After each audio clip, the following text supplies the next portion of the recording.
پھر اللہ تعالیٰ نے عیسیٰ علیہ السلام کی قوم سے کہا کہ ایک دن میرے بارگاہ میں بہت بابرکت ہے، دعائیں قبول ہوتی ہیں، اسے تم ڈھونڈو۔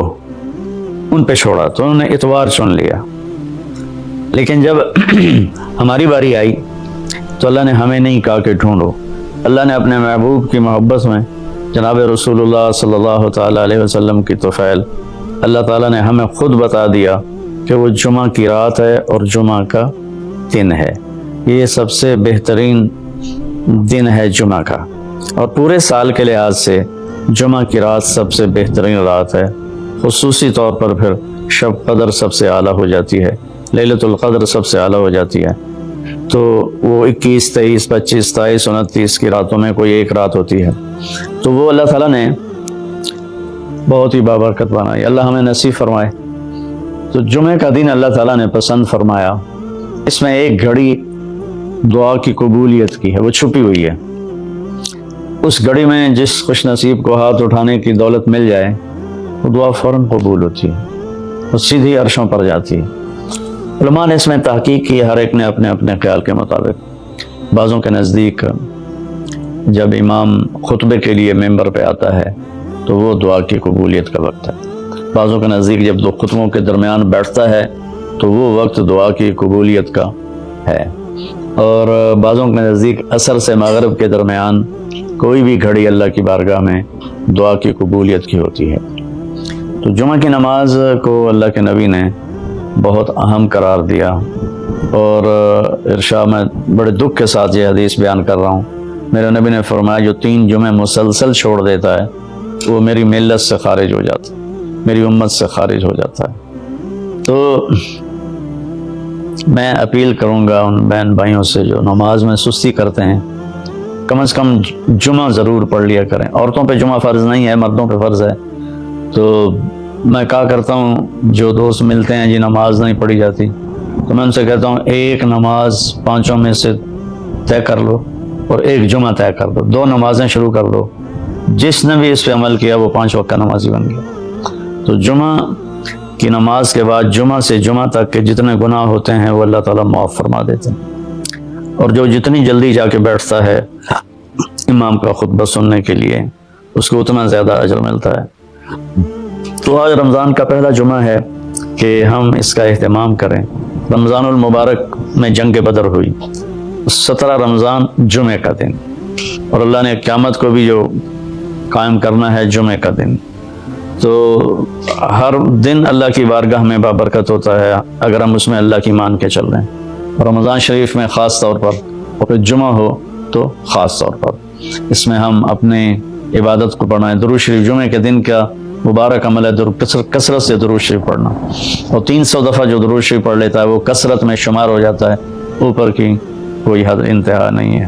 ہمارے ایک رشتہ دار تھے، وہ انتقال ہو گیا، اللہ ان کو درجہ بلند کرے۔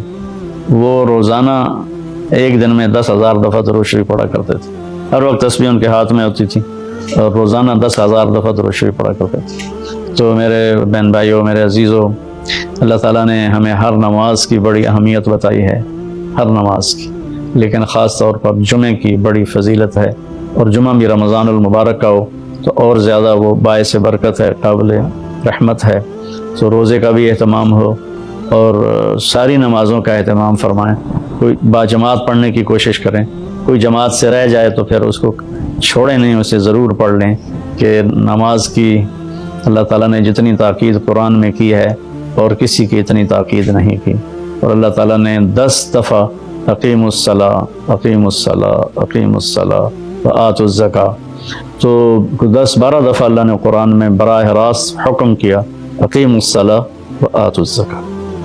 اور ادھر اللہ پاک کی رحمت کے دروازے کھلے ہوئے ہیں، اللہ کا عرش پہلے آسمان پر ہے، جنت کے دروازے کھل چکے ہیں، جہنم کے دروازے بند ہو چکے ہیں، اور میرے نبی کا فرمان ہے کہ اگر میری امت کو پتہ چل جائے رمضان کیا ہے تو تمنا کریں گے کہ سارا سال ہی رمضان ہو، اتنی اللہ کی رحمت ہوتی۔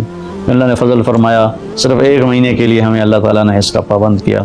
تو میرے بھائی بہنوں، اس مہینے کو قیمتی بناؤ، کسی سے ہم لڑے ہوئے ہیں ہم صلح کر لیں، مرنے والے سے پوچھو کہ لڑائی کا کیا نقصان ہوتا ہے، مرنے والے سے پوچھو دنیا کی دوڑ کا کیا نقصان ہوتا ہے، مرنے والے سے پوچھو ماں باپ کی نافرمانی کا کیا انجام ہوتا ہے۔ امام بخاری رحمۃ اللہ علیہ نے ایک واقعہ نقل کیا ہے کہ ایک گاؤں میں ایک نوجوان کو دفن کیا گیا، تو عصر کے بعد اس کی قبر پھٹتی اور وہ قبر سے نکلتا، اور اس کا چہرہ گدھے کا ہوتا تھا، اور وہ 3 دفعہ گدھے کی آواز نکالتا تھا، پھر وہ قبر میں گرتا تھا، قبر مل جاتی تھی۔ تو لوگوں نے اس کی ماں سے پوچھا کہ یہ کیا چکر ہے؟ تو اس کی ماں نے بتایا کہ شرابی تھا، شراب پیتا تھا، تو میں اسے روکتی تھی نہ پیا کر، تو وہ آگے مجھے کہتا تو کیا گدھے کی طرح آوازیں نکالتی رہتی ہے، مجھے نہ سنایا کرو۔ تو اللہ تعالیٰ نے تھوڑا سا اس کا انجام دکھا دیا کہ ماں باپ کو اس طرح تکلیف دینے سے کیا ہوتا ہے۔ تو بھائیو، ایک تم نماز کو زندہ کریں۔ میرے نبی نے کہا جعلت قرۃ عینی فی الصلاۃ، نماز روزے سے بڑا فرض ہے، میری آنکھوں کی ٹھنڈک نماز میں ہے۔ اور جب آپ دنیا سے تشریف لے جا رہے تھے تو آپ نے پورے دین کو 2 لفظوں میں بیان کیا، ایک ہے حقوق اللہ، ایک ہے حقوق العباد، اور ایک ہے بندگی اور ایک ہے معاشرت۔ تو آپ نے فرمایا الصلاۃ، جب آپ دنیا سے تشریف لے جا رہے تھے آپ نے حضرت ام عائشہ رضی اللہ عنہا علیہ السلام کے سینے پر یوں سر رکھا ہوا تھا، اس طرح کر کے ایسے، اور ام عائشہ نے آپ کو سہارا دیا ہوا تھا، اپنے سینے پر لٹایا ہوا تھا۔ تو آپ فرما رہے تھے الصلاۃ وما ملکت ایمانکم، میری امت ایک نماز نہ چھوڑنا، اور ایک میری امت کے غریب طبقے پر رحم کرنا، ان کے ساتھ آسانی کا سلوک کرنا، ان پر سختی نہ کرنا، ان سے نرمی کا سلوک رکھنا۔ پھر الصلاۃ وما ملکت ایمانکم، نماز نہ چھوڑنا، نماز نہ چھوڑنا، نماز نہ چھوڑنا، اور آخری الفاظ بھی یہی تھے الصلاۃ الصلاۃ الصلاۃ، نماز نماز نماز۔ پھر فرمایا اللہم الرفیق الاعلی،